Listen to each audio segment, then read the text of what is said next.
समारंभाम् नाथयामि मध्यमाम् अस्मदाचार्यपर्यन्ताम् वन्दे गुरु परंपराम्।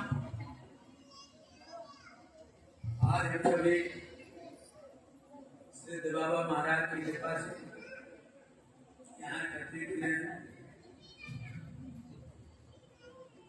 पिछले हफ्ते मूर्ति स्थापना थी आटूचांद बाबा की, रामानंद स्वामी की और माता प्राणिता की।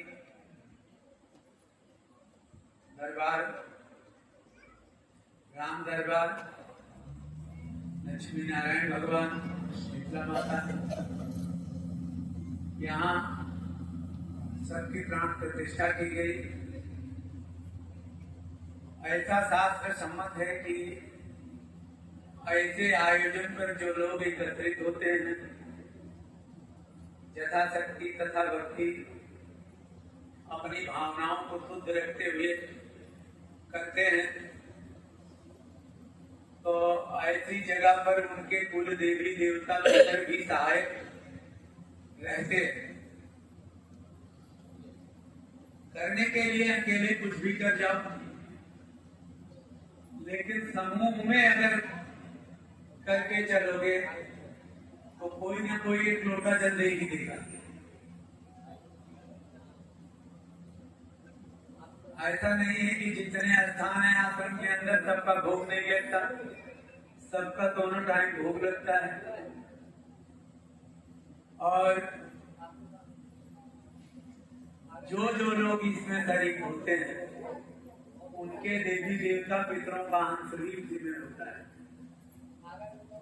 और बहुत बड़ा सौभाग्य होता है, ऐसा समय मिलता है। कार्य लोग करते हैं, अहिंमत भी करते हैं, आस्था विश्वास सहित करते हैं। भगवान के कार्य को करते समय अहम नहीं आना चाहिए जरा सा, कि हमसे बड़ा भक्त कोई नहीं, हमसे बड़ा दानी कोई नहीं, हमसे बड़ा तपस्वी कोई नहीं। इसमें अहम नहीं करना चाहिए। कारण कि भगवान किस रूप में कहाँ पर मिलने आए, कहाँ नहीं जा सकता। सवाल यह है कि हम कई बार आप लोगों से कहा या तो 10 दिन की छुट्टी लेके चले आओ, और या घर बैठ के प्रैक्टिस करो।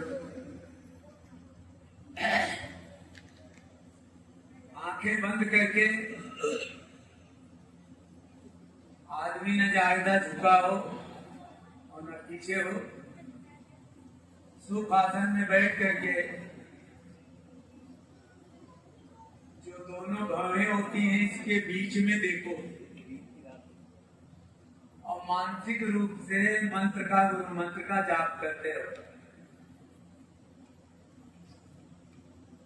धीरे धीरे तुम्हें यह होगा कि ये खुल जाएगा। जब ये खुलेगा तो देवी दुर्गा, भैरव, भवानी, जिसका मन करे उसका दर्शन कर लो। लेकिन ये सहज योग है, दर्शन भर की दृष्टि मानव को ईश्वर कृपा करके देता है, बशर्ते उसे दीदार कोई नहीं करता। आज दिन तक मुझसे कोई प्रश्न कभी नहीं किया कि मैं भगवान भी चाहिए।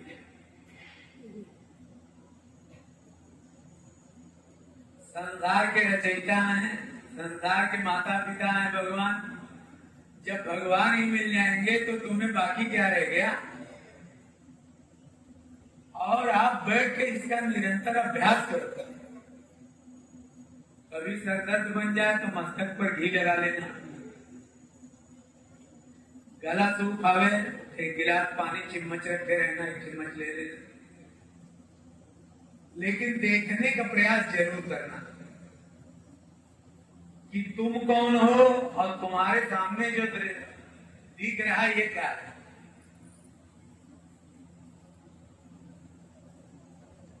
देखने पर अगर इसे तुम सहज योग को करोगे, इसके लिए अंधेरा होना जरूरी है। दोपहरी में कभी मत कर, कारण ये सहज योग सुबह का है, 4 बजे से लेकर के सुबह तक आप करिए, और शाम का है, सूर्य अस्ताचल को चले जाएं तो उसके बाद आप उसे करिए। अभ्यास करते समय ये इतना ध्यान रखना कि अगर कोई अड़चन आ रही है तो मुझसे अलग आकर के पूछ लेना, कारण सबकी साधना अलग अलग है। हम आपको क्या पशु को भी पहचान नहीं कराना पड़ता, 10 बछड़े हों और छोड़ दो, सब अपनी माँ के पास पहुंच जाएंगे, उन्हें ज्ञान है कौन सी माँ है।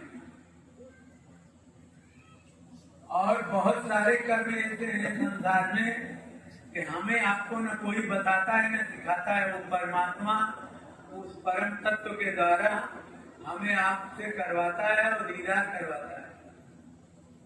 और जब आप बैठ करके 5 मिनट बैठे लगातार, 5 से 10 मिनट के बीच में चलेंगे तो इसमें लाइट आना शुरू हो जाएगा। लाइट का मतलब कोई चिराग नहीं जलेगा, एक रोशनी होगी, वो दिखाई देगी। सबसे पहला पीला कलर होगा, मटमैला कलर होगा, उसके बाद धीरे धीरे साफ होता जब चला जाएगा तो आसमानी कलर दिखाई देगा। आसमानी कलर दिखाई देने का मतलब कि चाहे अच्छा हो चाहे बुरा, चाहे गरीब हो चाहे अमीर हो, चाहे बदमाश हो और चाहे बहुत सज्जन आदमी, चाहे डॉक्टर हो चाहे इंजीनियर, सब कर्म कर लेते हैं तो अंतिम में सब यही साक्ष्य भरते हैं कि भैया मैं तो अपना कर्म कर दिया, आगे ऊपर वाला जाने क्या होगा। तो ये दृष्टि उठते उठते उठते उठते जब वहां जाके पहुंचती है नीलिमा पर, तब उनके दर्शन शुरू हो जाते हैं। कुछ दिन करोगे, मन में आप अपना जाप न बंद करें, उसे चलने दें, शरीर छोड़ दें, केवल आप उसे देखें।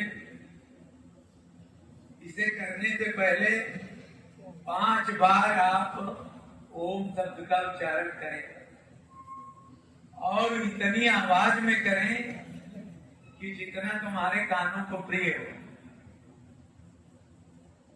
ऐसा ना हो कि पड़ोसी को भी अशांति फैले। आप उतना प्रिय आवाज निकालें और उतना प्रिय उसे सुने,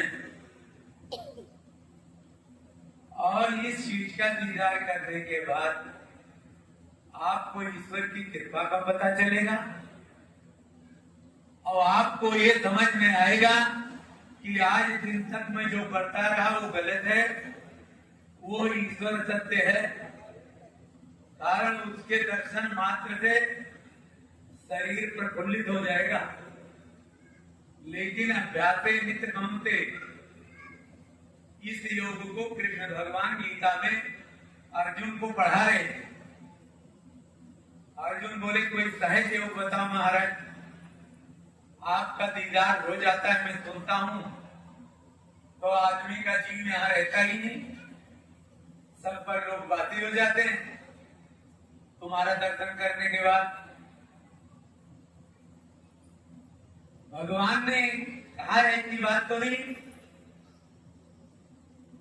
उसका तरीका है कि हम आपके सामने खड़े हैं, हम चतुर्भुज रूप धारण करें और तुम बर्दाश्त कर जाओ तो ठीक है, नहीं बर्दाश्त कर जाओगे तो पागलपन की बीमारी होगी। तेज कितना होता है? बोले ऐसा कुछ बताएं महाराज जी, जो साधारण से साधारण आदमी भगवान का दीदार कर सके और करने के बाद ऐसा खतरा उसे ना हो। और मैं अगर उस लायक हूं तो भगवान आप मुझे चतुर्भुज रूप का दर्शन कराएं और यदि मैं उस काबिल नहीं हूं, हमें उस काबिलियत के लिए क्या क्या करना पड़ेगा उसे हमें बताएं, उसकी हम तैयारी करें।